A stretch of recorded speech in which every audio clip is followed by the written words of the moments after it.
দেখতে দেখতে পেরিয়ে গেল ঢাকায় সিনেমার তুমুল জনপ্রিয় নায়ক মান্নার মৃত্যুর 17টি বছর। 2008 সালের 17 ফেব্রুয়ারি রাজধানীর ইউনাইটেড হাসপাতালে মারা যান পর্দা কাঁপানো এই নায়ক।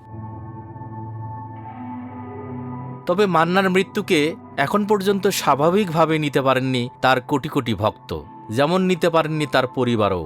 তার এই মৃত্যু স্বাভাবিক মৃত্যু নয় বলে দাবি পরিবারের। মান্নার স্ত্রী শেলি মান্না অভিযোগ করেছিলেন, সঠিক চিকিৎসার অভাবে মৃত্যু হয়েছে নায়ক মান্নার।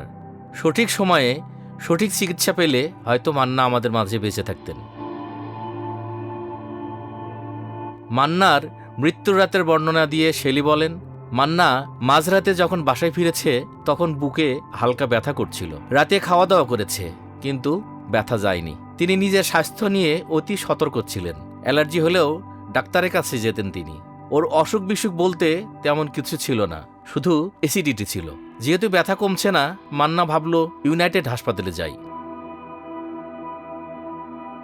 শেলি বলেন, চিকিৎসক জানান অ্যাকিউট হার্ট অ্যাটাক ও কার্ডিয়াক অ্যারেস্ট হয়েছে মান্নার। যদি কারো কার্ডিয়াক অ্যারেস্ট হয়, সে কোনোভাবেই গাড়ি চালিয়ে যেতে পারবে না, একটা স্টেপও নিতে পারবে না। ইউনাইটেড হাসপাতাল আমাদেরকে যেসব ফুটেজ দিয়েছে সেখানে দেখা যাচ্ছে মান্না হেঁটে গিয়েছে। তারা বিভিন্ন টেস্ট করিয়েছে, তারপর ভর্তি হয়েছে।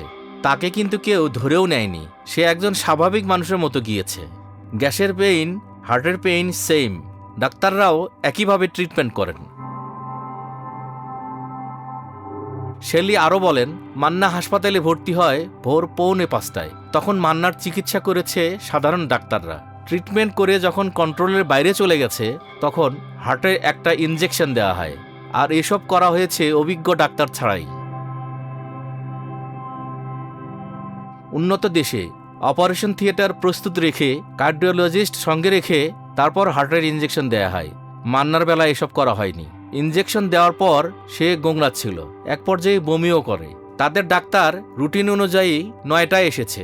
ডাক্তার ফাতেমার আন্ডারে ট্রিটমেন্ট। ওই হাসপাতালে কি প্রসিডিউর ছিল না?